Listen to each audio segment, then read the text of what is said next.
The 18 watchout situations are part of the backbone of wildland firefighting operations. Together with the 10 standard fire orders, they act as guidelines to help firefighters with the decision-making process. In the late 1960s, the 13 situations that shout "Watch Out" were developed as a tool to help firefighters be more proactive rather than reactive in hazardous situations. In 1987, 5 more watchouts were added to the list, and they were renamed the 18 watchout situations. The watchout situations are dynamic and need to be continually referenced throughout an operational period. They can be used as trigger points or help recall a past experience that you can apply to the current situation. To be effective, firefighters should understand the meaning of each watchout and know how to apply them during a wildland fire. Memorization is not enough when it comes to the 18 watchout situations.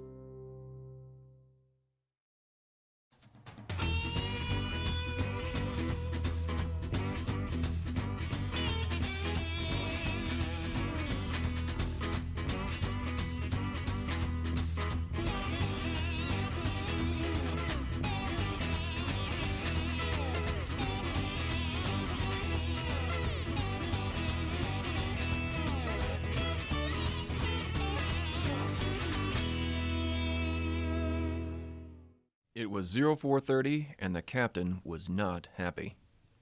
An hour before, he woke up to a phone call from the district ranger. The ranger told him to round up some engines and head out to a reported lightning strike fire spotted by a lookout. The ranger said there had already been enough large fires on her district that summer and she did not want another. When the engines arrived on scene, they couldn't see any smoke or fire. Probably because it's still dark, the captain said to himself. The ranger's instructions and assignments were not clear. She told the captain to go find the fire and they would decide what action to take later. The captain and the other engines had arrived from different states just yesterday, so they were already unfamiliar with weather and local factors that influence the fire behavior. And now they were in country not seen in daylight. What a way to start the day, the captain mumbled.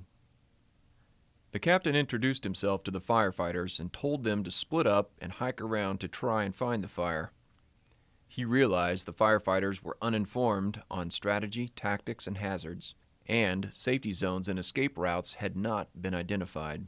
But he wasn't going to waste their time with those until he knew the fire location. Around 1 o'clock, the weather was getting hotter and drier. The captain finally saw the smoke coming from the bottom of the drainage. Because of the difficult terrain, he couldn't see the main fire and wasn't in contact with anyone who could. And he had no communication link with the other crew members as well. The fire had not been scouted or sized up, so he decided to hike down and take a look. When he got down there, he was relieved to see the fire was small, in the shade, and just smoldering. The captain was tired from the long morning, so he decided to have lunch and take a nap near the fire line before he started to mop up. The captain woke up to a fire that was now very active. The wind had increased and changed direction, fanning flames. He needed help. Luckily, he was able to contact some firefighters who were back at the engines located on the road above him. The captain told them to start building fire line downhill towards the fire below. He warned the firefighters there was a lot of unburned fuel between them and the fire. He started attempting a frontal assault on the fire, but the fire was more than he could handle going direct. The captain decided to start digging line up towards the firefighters coming down. Unfortunately, he started constructing fire line without a safe anchor point. The firefighters digging above were on a hillside where rolling material started to ignite the fuel below, where the captain had no anchor point. He started getting frequent spot fires across the line. The fire was now out of control. At this point, the captain knew he and the other firefighters were in real trouble. Everything was happening so fast. He didn't have any safety zones identified, and even if he did, the terrain and fuels would make the escape to the safety zones very difficult. He frantically contacted the firefighters digging down the hill and yelled for them to pull back to the engines because the fire was racing their way. As the shocked firefighters ran up the hill, they could feel the heat from the wind and the flames at their backs. The captain was now surrounded by fire. He couldn't believe what was happening. Suddenly, the winds died down. The captain saw a gap in the flames and jumped through the fire. He scrambled up through the black of the scorched hillside. As he crested the hill, the captain's heart sank. The engines, along with the deployed fire shelters, were engulfed in flames. He tried to get to the shelters, but the heat was unbearable. The captain dropped to his knees, tears mixed with sweat. Thinking about the firefighters, his mind filled with guilt and grief. He'd been careless with their safety, and now they'd paid the ultimate price for his mistakes.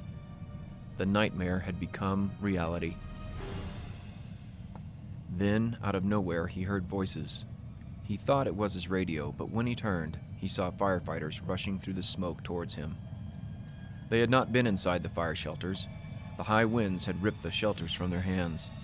The firefighters grabbed the overwhelmed captain and led him down the escape route to the safety zone the firefighters had established prior to the blow-up.